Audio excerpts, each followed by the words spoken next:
Après la nomination du Premier ministre, l'enjeu, c'est la formation du gouvernement. Quels sont les défis qui attendent la Première ministre? L'enjeu, vous le savez, c'est aussi l'élection des gouverneurs et des vice-gouverneurs, mais aussi celle des sénateurs. Messieurs et dames, vous êtes bel et bien embarqués dans une nouvelle édition des enjeux. Bienvenue à tous et à toutes. Madame Francine, Madame Liéké, bienvenue dans. Merci beaucoup, monsieur le journaliste. Merci de l'opportunité que vous nous faites de nous recevoir sur votre plateau. Et merci pour l'invitation. Nous allons passer des moments agréables d'échange. Tout à fait. Il n'a pas fallu attendre le mois de mars pour le faire. Hein? Même au-delà du mois de mars, la femme peut être célébrée du 1er janvier au 31 décembre. Exactement. Merci d'être là. Madame Kimasi, je préfère commencer avec vous. C'est depuis le 1er avril dernier que la République démocratique du Congo a un nouveau Premier ministre. Mais la particularité, cette fois-ci, c'est une première ministre. C'est une femme. Vous êtes d'abord et avant tout une femme. Comment avez-vous accueilli cette nouvelle? Merci beaucoup. Merci de me recevoir sur votre plateau. D'abord, le 1er avril, c'était pas un poisson d'avril. Pas du tout. Oui, c'était bel et bien la nomination de la première ministre de la République démocratique du Congo, Ouais. Madame Souminwa Tuluka. C'était, je ne peux même pas exprimer encore la joie. Et même quand je suis là, il y a encore beaucoup d'émotions parce que, originaire du Congo central, c'est la première fois aussi que le Congo central a un Premier ministre. Et qui plus est, Premier ministre femme. Donc, toute femme, je crois que c'est... D'abord, c'est le doublement fier. Voilà, doublement fier. Congo et en plus une femme. Oui, et c'est le résultat de beaucoup de combats. Hein, beaucoup de combats. On parle de l'article 14 de notre Constitution, mais s'il est chez... Donc, il y a toujours des conditions. Et puis après, on est parti de 10% par-ci, 30%, on y va crescendo. Mais là... Enfin, on a une opportunité où les gros lots. Hein. Voilà, le chef du gouvernement va pouvoir gérer toutes ces situations-là. Donc, ça veut dire que en étant femme, ok, d'abord, elle aura beaucoup plus de sensibilité là où les hommes peut-être n'ont pas pu avoir. Et en tant que toute femme, non seulement du fait d'être contente des émotions, elle a notre total soutien. Donc, si je peux dire en peu de mots, Madame Souminwa, d'abord, bravo, félicitations et vraiment chapeau bas encore au président Félix Tshisekedi. Champion de la masculinité. Voilà, notre champion. Voilà. Madame Liéké, partagez-vous les mêmes sentiments, les mêmes émotions? Une femme, enfin, ça y est, le leadership féminin a gagné en RDC.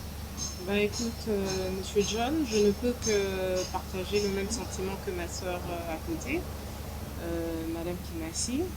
Vous savez, le fait que nous ayons aujourd'hui comme chef de gouvernement une femme, le sentiment qui me meut en ce moment, c'est vraiment un sentiment de reconnaissance. Parce que, vous le savez, depuis, je vais dire, la nuit des temps, la femme avait toujours été considérée comme celle, je vais dire, celle qui était moins importante dans la société, celle qui devait toujours être reléguée au second plan, celle qui devait forcément ou simplement s'occuper du foyer.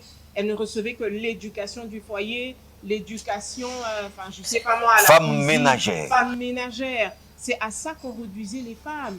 Or, l'intelligence n'a pas de sexe. La preuve, c'est que quand on va dans les écoles, on va dans les universités. C'est les écoles et les universités, c'est pour les filles et les garçons, les femmes et les hommes. Il n'y a pas de différenciation. Et des fois, les filles font mieux. Bien sûr, il y a des femmes qui font mieux. Moi, là, je vais vous donner mon exemple. En 6e des humanités, j'ai terminé dans une classe des garçons, puisque j'avais fait l'option maths physique, scientifique, maths physique. J'étais la seule fille de ma classe sur 24 garçons. Et Dieu merci que je n'étais pas Et bête. vous étiez la dernière de la classe. Ah, excusez-moi, allez vous renseigner. Je refuse de me jeter des fleurs parce qu'aujourd'hui, si voilà, je me mets à dire voilà. Non, Maths Physique d'ailleurs, c'est pas une filiale. Exactement, vraiment c'est pas réservée on ne retrouve aux pas filles. beaucoup de filles. Ouais. Parce que les filles, elles sont Littéraires. très littéraires. Ouais. Déjà, quand on parle de Commerciales. maths, quand on parle des maths, les filles, ça les intimide. D'accord?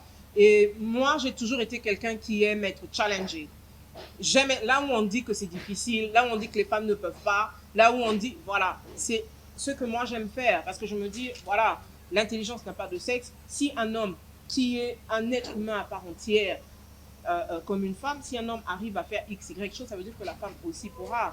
Donc, comme je disais, c'est vraiment un sentiment de reconnaissance. Et vraiment, je remercie le chef de l'État, notre champion, c'est notre champion à nous. Il a su donner, enfin, je veux dire, remettre la femme congolaise à sa place. Cette femme congolaise qui était, comment je vais dire ça? Cette femme congolaise qui était regardée de travers. La femme congolaise, on n'y croyait pas. Voilà, déjà, il y a même une maxime dans non, notre... mais madame, dans ces pays... Excusez-moi, ouais. Une maxime dans notre pays qui dit que moi, c'est à Tongakambo Kate. Et bien, aujourd'hui, nous avons une femme première ministre. Les hommes, il y a eu, depuis l'accession de notre pays à l'indépendance... Depuis 60, ouais. Depuis 1960, nous avons cumulé des premiers ministres. Ben, écoutez... Que des hommes. Que des hommes. Et la majorité ont échoué. Ça, franchement, c'est pas un secret de polichinelle.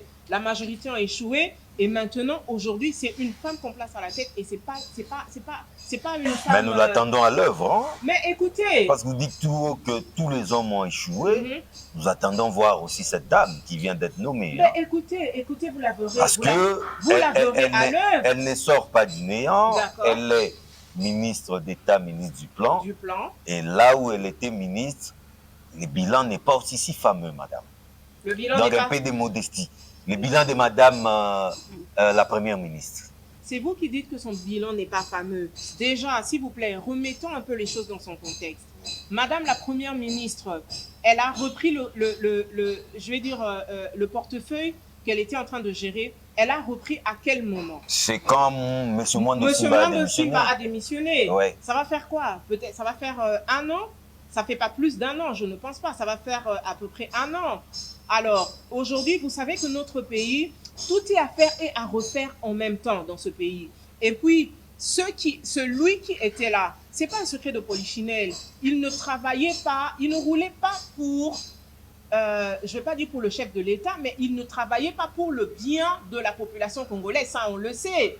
Pourquoi? Parce que c'est un opposant. Parce que dans notre pays, on a pris l'habitude de penser mais madame, quand on est au gouvernement, on cesse d'être opposant, en tout cas. Non, mais quand on est opposant, on démissionne. Excusez-moi, mais ça, c'est vous qui le dites. Oui. Mais justement, si on cesse, voilà la raison pour laquelle il a même démissionné. Si on cessait d'être opposant lorsqu'on est au gouvernement, il ne serait pas parti. Il serait au gouvernement aujourd'hui. Mais il a démissionné parce que, justement, ils ont toujours été opposants. Sauf qu'ils jouaient à l'hypocrisie. Alors, lorsque son leader, leur leader qui est celui que vous connaissez, j'ai pas envie de citer son nom. Monsieur Katumbi. Bon, d'accord, moi je suis pas là pour parler de lui. Justement, lorsque monsieur a démissionné, voilà, il nous a prouvé, monsieur Mwando Simba nous a prouvé qu'il ne travaillait pas pour la République, il travaillait, il roulait pour un individu qui est celui que vous venez de citer. Il a claqué les portes, il est parti, Madame Souminois, excusez-moi, est arrivée, il fallait lui laisser le temps de se démarquer parce que vous savez, ce pays, déjà, on souffre d'un très grand déficit. Ce pays vient de loin avec les 18 ou 21 ans de la Kabylie. Ils avaient laissé ce pays dans le mouroir, monsieur le journaliste, monsieur John. Ce pays était dans le mouroir et c'est pas en un claquement de doigts que les choses peuvent s'arranger. Le déficit, je veux dire, les défis sont tellement énormes. Donc, c'est-à-dire que même lorsqu'on pose 1, 2 actes, où on a l'impression que c'est rien, c'est comme absorbé parce que le trou est grand.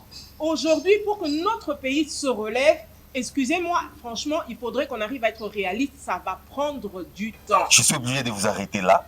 le temps d'avoir aussi la réaction de Madame Kimassi. Je voulais ajouter une chose pour notre champion, parce que d'abord c'est un Kassaïen et on sait qu'au Kassai il y a beaucoup de pesanteurs culturels par rapport aux femmes. Donc quand je dis chapeau bas au président de la République, j'aimerais... Donc les Balouba avec les femmes, c'est compliqué. En général, on sait un peu comment est-ce que les Balouba comment ils se comportent avec les femmes et la place où ils mettent la femme. Mais là maintenant, on a un président de la République qui a su enlever toutes ces présenteurs et il s'est pris en charge et il s'est assumé pour nommer une femme qui n'est pas du Kassai, qui est du Congo central, d'une autre province.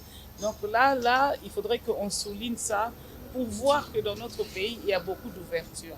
Bon, j'aimerais rebondir un peu par rapport à ce que ma sœur vient de dire, par rapport à l'opposant, par rapport au bilan de Madame Souminois, alors ministre du Plan. Dans notre pays, d'abord, on a tendance des fois à porter des jugements, beaucoup de préjugés sur des choses qu'on ne maîtrise pas. D'abord, le ministère du Plan, c'est, le mot le dit, c'est un ministère de la planification. Donc, lorsqu'on fait de la planification, c'est difficile de palper ça. Je donne un exemple. À l'époque, lorsqu'il devait avoir la construction de la planification est suivie. Oui, est suivie. Mais là, je vais y arriver. Lorsqu'on devait avoir le pont route-rail ici, là, qui devait se faire entre Kinshasa et Brazzaville. Les Mékongo ont refusé. Les Mékongo ont refusé à l'époque parce que ça allait tuer Matadi, le port de Matadi. À l'époque, c'était M. Kamitatou qui était au plan. On est monté au créneau. À l'époque, j'étais député national et on a demandé à ce qu'avant qu'il y ait l'exécution du pont route-rail vers Brazzaville, qu'on puisse d'abord ouvrir le port en eau profonde de Banana. Et aujourd'hui, notre président qui a bien compris la chose, il y a la première pierre qui a été posée. Donc, on n'aura plus à tuer notre économie pour s'ouvrir vers Brazzaville. C'est vrai que ça peut nous apporter aussi quelque chose, mais pas en tuant notre économie. Alors, Madame Soumina à la planification, elle a hérité pour une année, ok, d'accord. Une excuse, hein? Oui, non, ce n'est pas une excuse. C'est une réalité.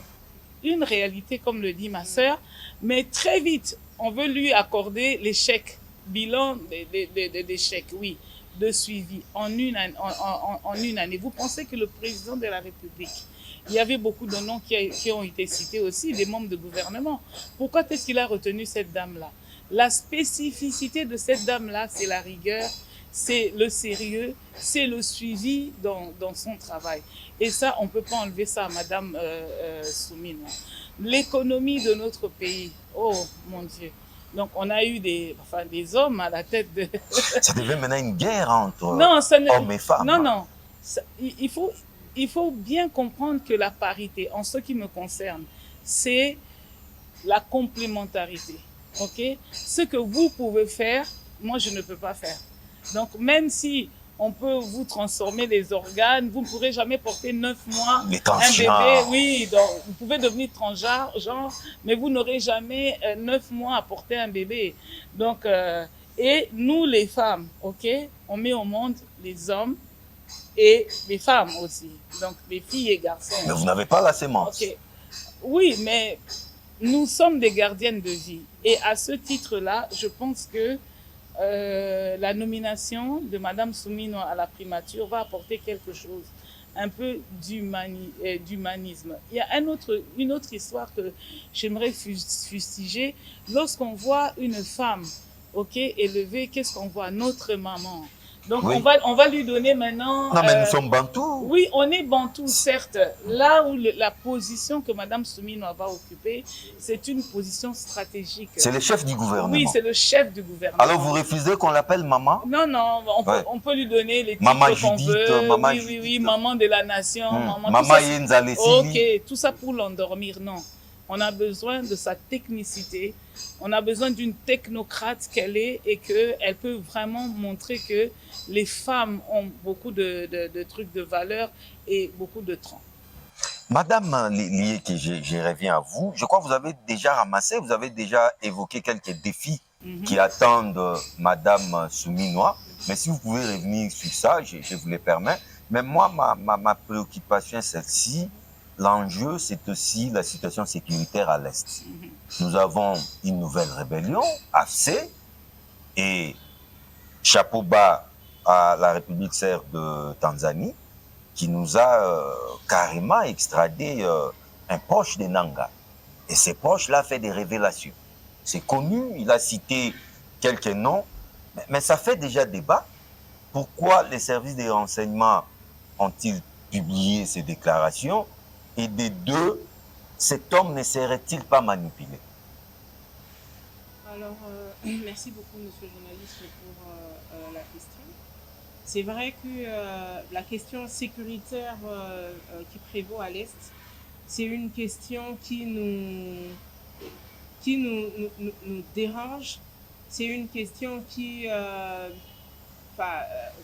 comment je vais dire ça, qui dérange au plus haut niveau. Donc, c'est-à-dire que le pays est instable à cause de l'insécurité de l'Est. Notre économie est instable à cause de cette insécurité à l'Est. Mais nous devrions savoir aussi que cette question d'insécurité, ce n'est pas une question. En fait, cette guerre n'a pas commencé sous le régime de Félix Tshisekedi. C'est encore une excuse. Hein? Non, ce n'est pas une excuse. Moi, je ne suis pas sur les excuses pour quoi que ce soit. Non, la faute c'est l'autre, la faute c'est l'autre. Écoutez-moi, monsieur John, je ne suis pas là pour les excuses. Je ne suis pas là non plus pour défendre monsieur Félix Tshisekedi ou son régime ou son gouvernement. Moi, je suis là pour parler des choses, des faits, excusez-moi, des faits qui sont réels, afin, en vue de, je vais dire, d'essayer de trouver des solutions adéquates à ce problème. Alors, on ne peut pas prétendre trouver des solutions si on ne pose pas, en fait, je vais dire, les vrais postulats, d'accord? Si on ne revenait pas, excusez-moi, si on n'arrivait pas d'abord à retracer, d'accord, la cause du problème. D'où nous venons, parce qu'en fait, pour savoir là où on va, on doit savoir là d'où nous venons. La guerre de l'Est, c'est une situation que nous vivons depuis plus de 2 décennies. D'ailleurs, nous avoisinons les 3 décennies. Alors, il faut quand même reconnaître un mérite au chef de l'État actuel, son Excellence Félix-Antoine Tshisekedi Tshilombo, que c'est le premier à avoir cité nommément notre agresseur. Le M23, cette histoire de M23, il y a eu plusieurs rébellions.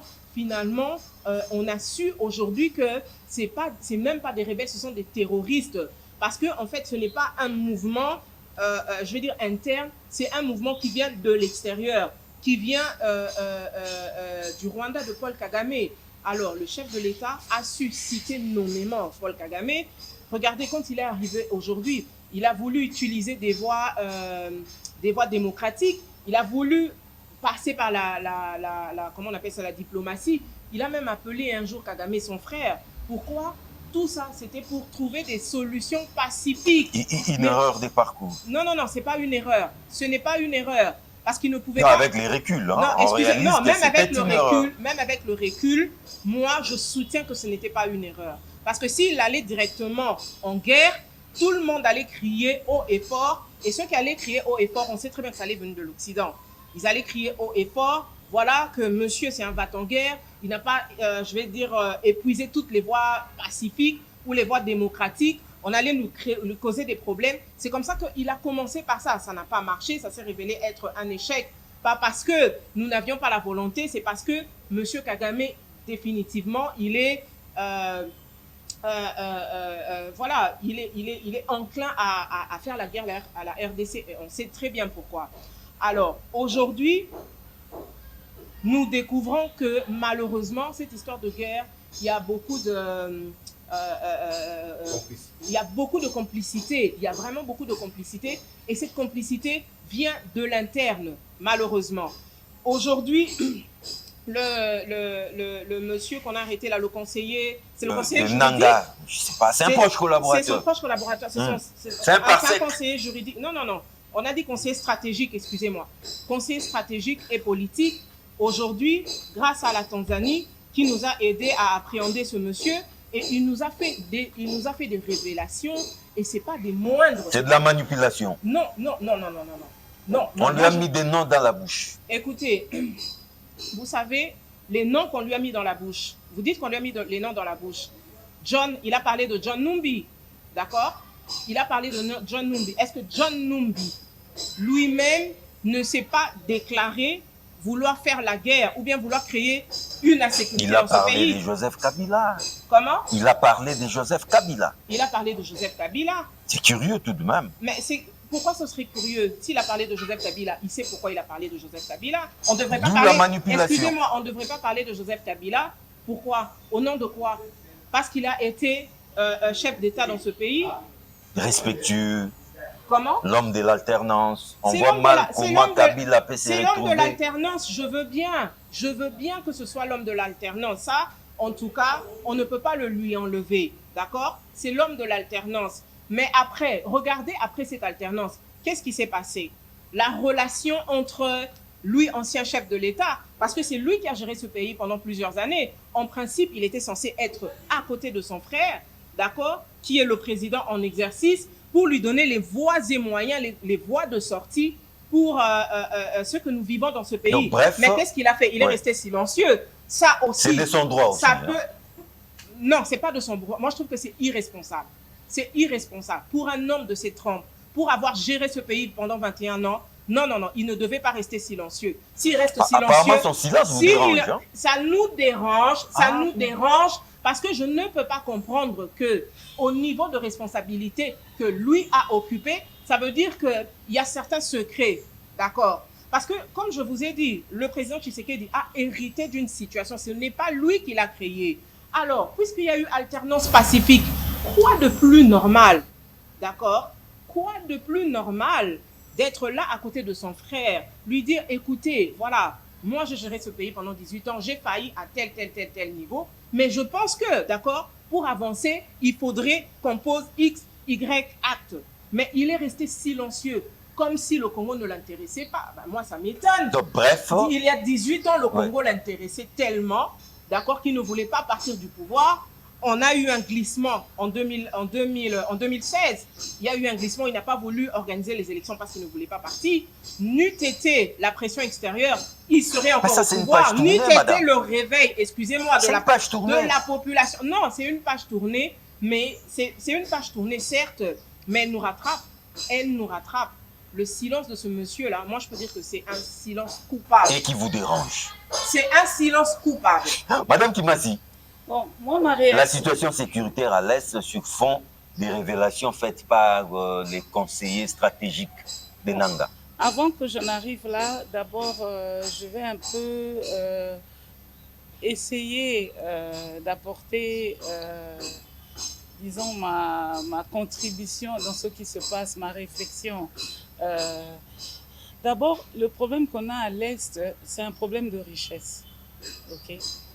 Le Congo, Bomengo Nabiso, comme vous pouvez le dire, le Congo est tellement riche que à l'Est, là, il y a des personnes qui veulent notre coltan, l'andésime rouge du Congo. Vous savez, on a le seul pays au monde où on a le diamant rouge. C'est ici au Congo. On appelle ça andésime rouge du Congo. Donc, on a le cassétérite. On a beaucoup de choses là, le coltan. Et cette guerre-là, elle est d'abord une guerre de richesse. Et dans cette guerre-là, on trouve des multinationales qui veulent se retrouver. Donc, on a des businessmen qui sont de plusieurs nationalités qui sont derrière. Et ce qui fait mal dans cette histoire de guerre à l'Est, c'est que nous-mêmes, les Congolais, ok, on se met derrière des rébellions, ok, et tout ça, c'est pourquoi? C'est pour l'argent, pour les richesses de notre pays. Ok. On a les acteurs politiques. Donc c'est une guerre de pillage. Oui, c'est une guerre de pillage. On a des acteurs politiques qui balancent d'un côté, tantôt de l'autre, selon leurs intérêts. L'histoire de M. Nanga, là où le bas blesse, on ne peut pas avoir été quelqu'un qui a organisé les élections dans ce pays, qui a incarné comment je Une conversion compliquée, oui, hein? Très compliqué. complexe. Et puis devenir, M. Nang, devenir aujourd'hui un chef de guerre. Chef d'une institution d'appui à la À la démocratie, démocratie, à la et rébellion. puis de la rébellion. Sans transition. Non, là, si je peux dire, c'est la sorcellerie. On dirait Kindoki. OK? Alors là, maintenant, on a nos amis tanzaniens qui ne veulent pas se mouiller dans cette histoire, qui nous renvoient quelqu'un. On a des révélations. Ça se posait des questions, d'abord. Donc, quelle... Des révélations douteuses, hein, entre non, guillemets. je ne parlais pas de doute, mais est-ce que c'était parce qu'il était sous la torture ou c'était parce que lui-même, il a commencé à décrire... Parce qu'on ne lui a pas dit de dire des choses. Est-ce qu'on lui a mis les mots dans la bouche? Ça, moi, je reste très sceptique. Je ne vais pas vite vers les conclusions. Évidemment, quand une rébellion prend jour, on cherche toujours à connaître les acteurs. Et jusque-là, on sait que Nanga, il est à la première place. Mais dans notre pays, ce qui est malheureux, c'est quand on voit des Congolais, de pères, de mères, parce qu'on a eu beaucoup de débats, beaucoup de salive qui ont coulé par rapport à ce que voilà, on doit être de père, de mère et tout ça. Et d'où je suis très contente le fait que on remet maintenant à la surface la peine de mort pour éviter les trahisons. Pour traquer les opposants. Non, pas pour traquer les opposants, pour traquer les traîtres. Parce que tu peux être opposant sans pour autant rejoindre une rébellion. Mais il n'y a pas que les traîtres dans l'opposition. Sans pour autant Les devenir... traîtres sont aussi avec traître. vous. Hein? Bah justement, c'est pourquoi je dis. Bon, là, quand on dit, là, on ne parlera pas de traîtrise, on parlera des chauves-souris. Donc, il y a des gens qui font semblant d'être avec nous alors qu'ils ne sont pas avec nous. Donc, ça, c'est la même chose. Les infiltrés. Les infiltrés. Et je pense qu'on doit commencer à se remettre en question dans ce pays, dans le sens où si il y a à corriger, si il y a réellement à sanctionner, au moins des personnes ne vont pas seulement délibérément comme ça parce qu'on leur appelle à la richesse, venez, on va vous donner ceci, ils vont pas trahir le pays aussi facilement. Les gens ont beaucoup critiqué, surtout l'opposition, ok? Ils ont beaucoup critiqué, oui, pourquoi la peine de mort? Mais la peine de mort a toujours existé en République démocratique du Congo. On l'a mis en veilleuse, certes, mais elle a toujours existé. C'est le moment où, dans notre pays, on doit se poser réellement des questions. Est-ce qu'on est réellement des nationalistes? Est-ce qu'on aime vraiment le Congo? Les gens aiment la richesse du Congo, mais est-ce qu'on aime le Congo? C'est ça le problème. Je vois que dans l'époque de Kabila père, ne jamais trahir le Congo. Mais on ne fait que d'aller de trahison en trahison. Donc là, hier, voilà, on était là pour mettre la démocratie en place. Demain, on prend les armes. Mais si on ne peut pas appeler ça haute trahison.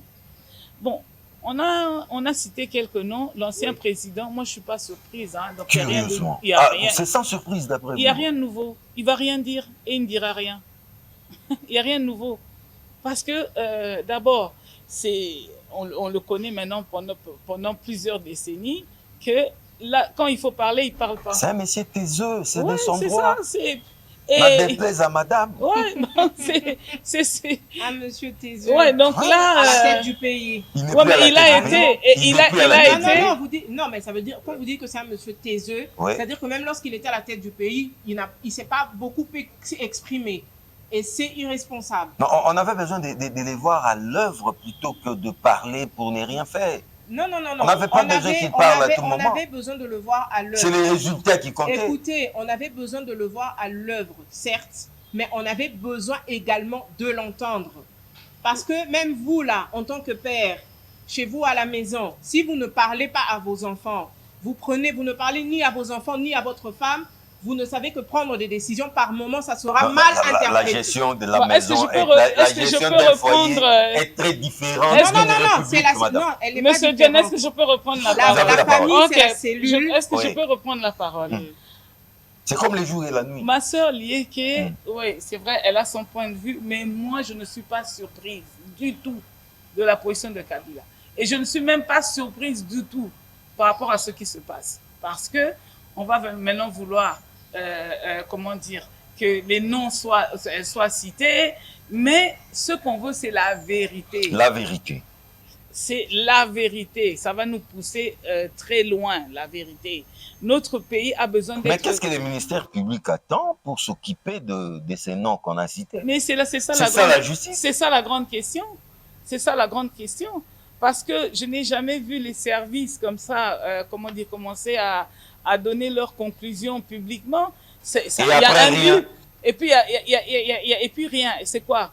Parce qu'il est passé, comment dire, aux aveux. Oui. Et en ce moment, on va lui pardonner. On publie ses aveux. Et puis c'est tout. Il n'y a pas de conséquences. Voilà, c'est tout. Ah, donc c'est là aussi qu'on doit se poser la question sur la justice de notre pays. Qui est malade. Et c'est pour ça que je vous dis, est-ce qu'on aime ce pays? Monsieur John, personne ne viendra à l'extérieur pour construire le Congo, si ce n'est vous et moi. Et nous devons commencer par aimer ce pays. Vous savez, aux États-Unis, les enfants, dès la maternelle, on leur apprend à réciter leur constitution. Donc, quand vous voyez un Américain parler de sa constitution, déjà, depuis la maternelle, il y a l'amour de la patrie qui est là. Nous devons commencer à apprendre à nos enfants à aimer ce pays. Et nous-mêmes, nous devons aimer ce pays. Vous savez, dans ce pays, il suffit seulement qu'on vienne nous te dire « cop ». On oublie tout. Cop, des cop. Cop, des cop. Donc, ça veut dire qu'on ne vit pas de nos salaires, on vit de cop.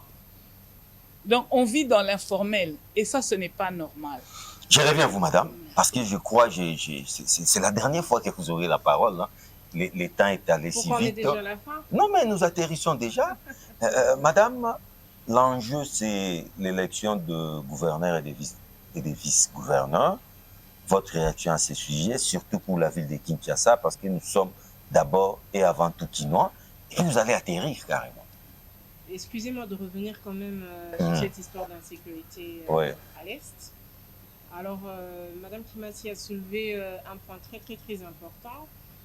C'est la levée du moratoire sur la peine de mort. Moi, je salue l'exécution de la peine de mort. Voilà, la levée du moratoire sur l'exécution de la peine de mort. Ouais. Je salue cette décision de notre gouvernement par le biais une décision rétrograde. Par le biais du ministère de la Justice. J'estime que c'est une décision salutaire, d'accord, par rapport au contexte actuel que nous vivons dans ce pays. Vous savez, cette guerre, si elle persiste, c'est, comme elle l'a dit, ma sœur, c'est parce que entre nous, dans notre pays-là, les traîtres, nous retrouvons les traîtres à tous les niveaux. Nous retrouvons les traîtres parmi les dirigeants, nous retrouverons les traîtres même dans la population.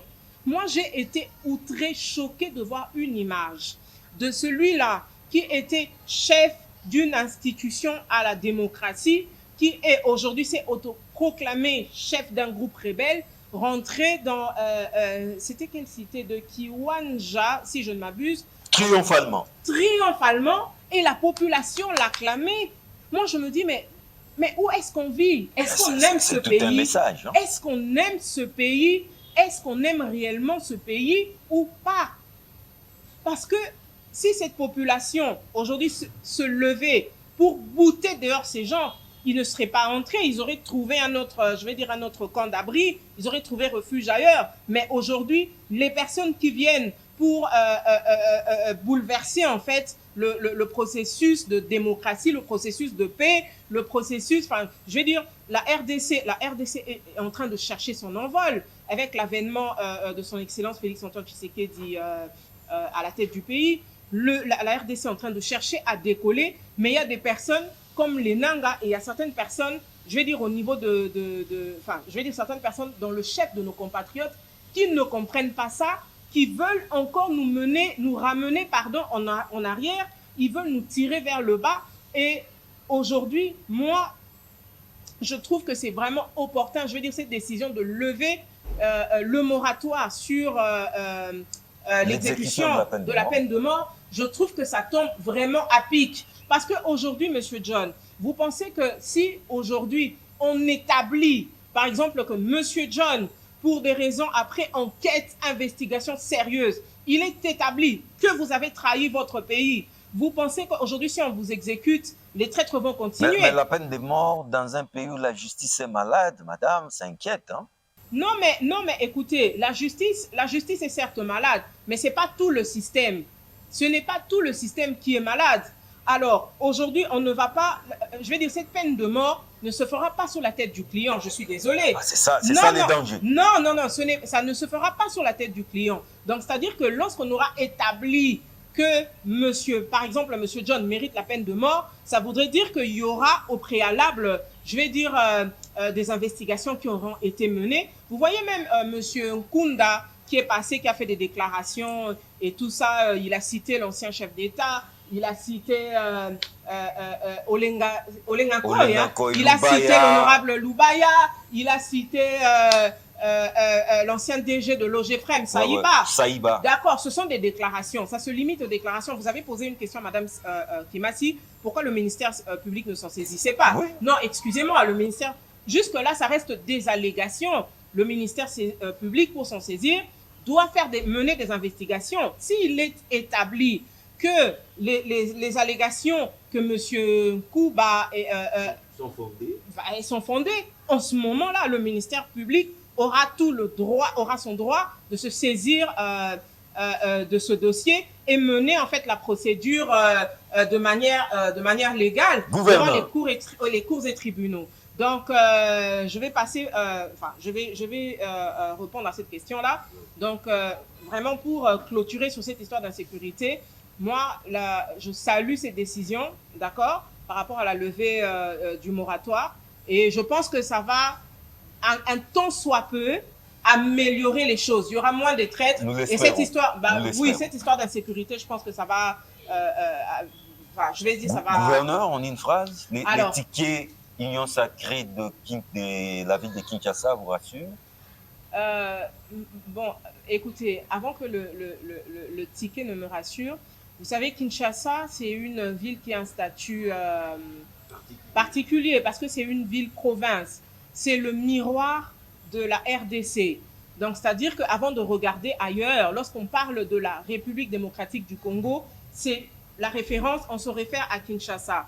Alors, je vais dire, Kinshasa, c'est vrai que Kinshasa, comme partout ailleurs, il y a beaucoup de défis parce que notre pays est en chantier.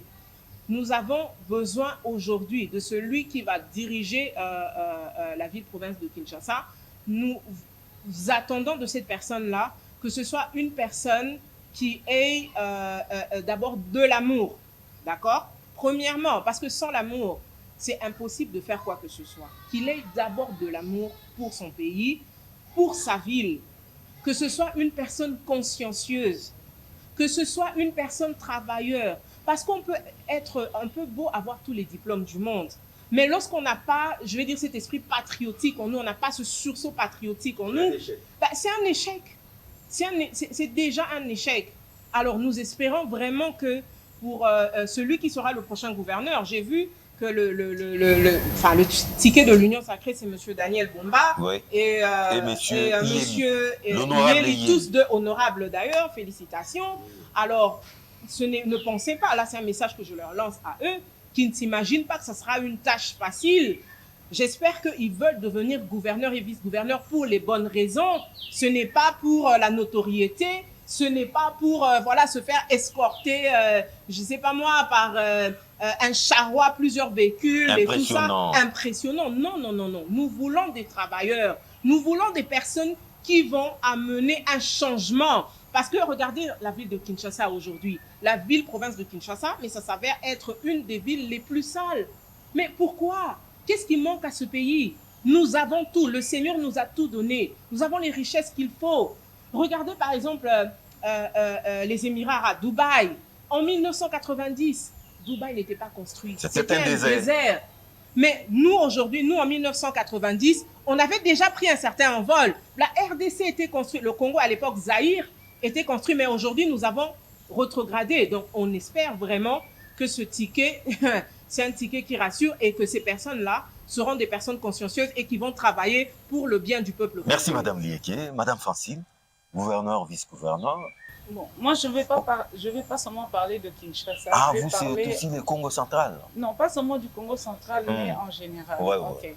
Les histoires des gouverneurs, ça nous a vraiment fait rétrograder parce que, en ce qui me concerne, je saluerais que le président de la République, je sais déjà que c'est, comment dire, c'est déjà en cours, Plus qu'on faire quoi? puisse, Nommer.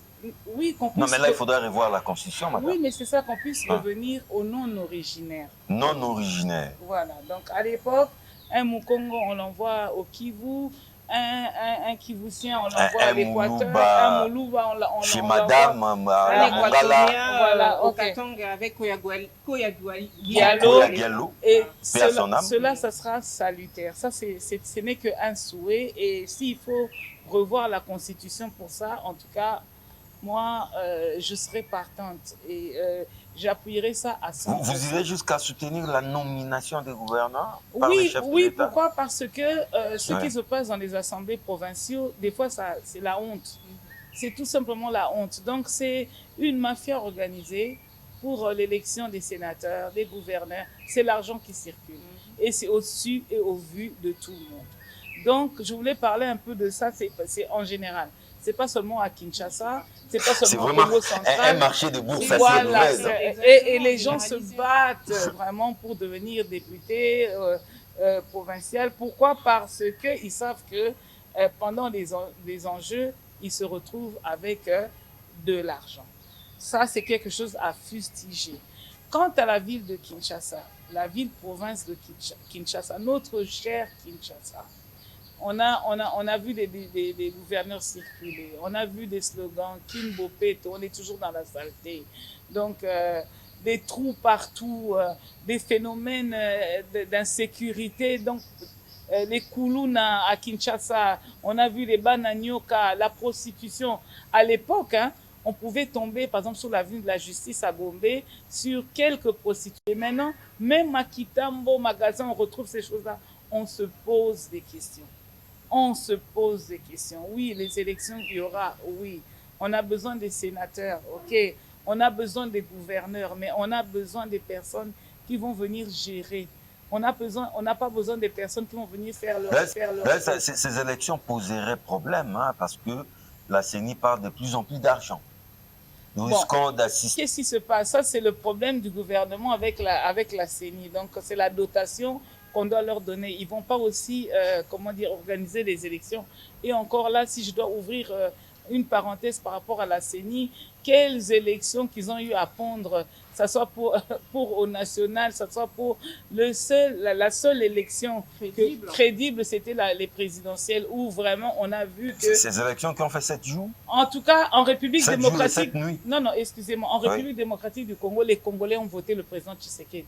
Pendant 7 jours et 7 nuits. Oui, mais même là c'est une polémique. Même à Kinshasa, même à Kinshasa, d'être je vais dire la province hostile, le bastion de l'opposition, la province hostile au pouvoir en place. A voté pour le président. Et au Congo central, qui est vraiment le bastion aussi de l'opposition, on a voté le président de la République. Donc là, sur ça, je ne reviens pas. Oui, donner une dotation à la CENI pour continuer les élections. Oui, mais quelles élections? Est-ce qu'on ne pourrait pas nous donner des élections crédibles? Que pour la première fois, oui, j'ai ouï dire que voilà, il y a quelque chose qui a été mis en place contre la corruption. Tout ça, c'est du bla, bla, bla, bla.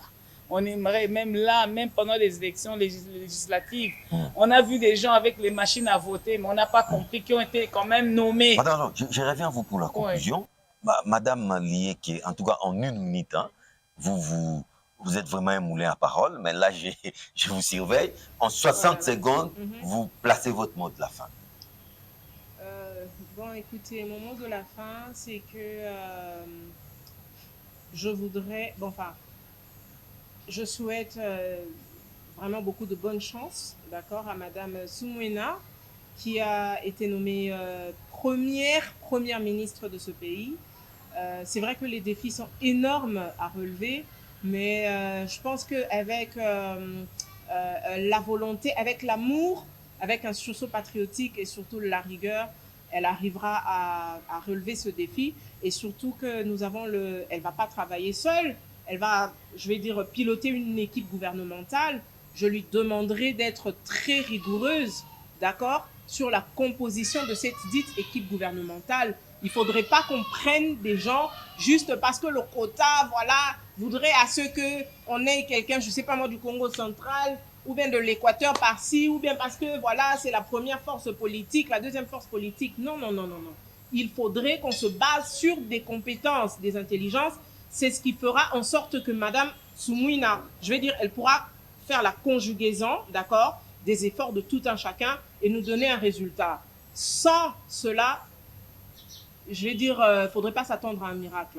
Donc, malheureusement, le temps nous est imparti. Nous sommes obligés d'arrêter. Voilà, j'espère que vous allez nous donner l'opportunité de nous recevoir très prochainement dans votre plateau. Comme ça, on pourra voilà, continuer à discuter. 60 secondes? Non, moi, je ne prends pas 60 secondes parce que j'ai encore à dire. Vous m'avez laissé sur ma 90 secondes.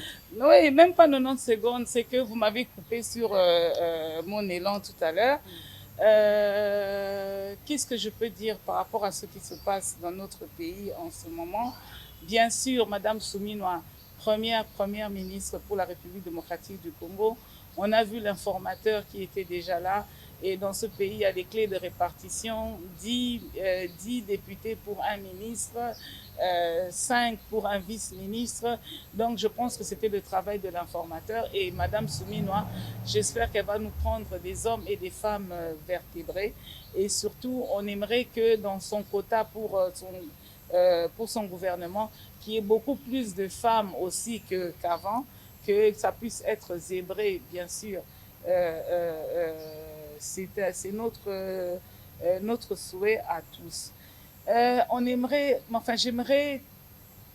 J'aimerais fustiger, ok, ce qui se passe du point de vue sécuritaire. C'est seulement, je pourrais dire diabolique, j'ai pas d'autre mot. Ce qui est en train de se passer, on sait bien que d'abord notre pays à l'est, la guerre, c'est venu de l'extérieur, mais si les gens de l'extérieur trouvent aussi facilement les gens de l'intérieur pour leur, prêter main forte, c'est là alors qu'on demande vraiment... Un empire divisé ne remporte aucune victoire. Hein. Et la Bible nous dit qu'une maison divisée contre elle-même ne peut pas subsister. Et là, vraiment, c'est pour ça, à ce titre-là, on salue, on salue l'application de la peine de mort. Ok, on salue ça, revenir surtout pour les traîtrismes avérés. C'est vrai que il y a beaucoup à dire, hein, il y a beaucoup à dire, mais je vais m'arrêter là pour le moment. C'est vrai que Madame a tenu le crachoir. Ah bon? Oui, j'aimerais m'arrêter là aujourd'hui. Je vais vous retrouver très bientôt. J'aimerais m'arrêter là. Ouais. Madame Kimassi, c'était un plaisir énorme. C'est un plaisir pour nous également. Merci beaucoup. Merci beaucoup. En tout cas, sans gants, vous l'avez remarqué, Madame Kimassi et Madame Lié qui ont tout dit. Moi, je vous retrouve très vite pour une nouvelle édition des Enjeux, peut-être avec les mêmes invités. Au revoir.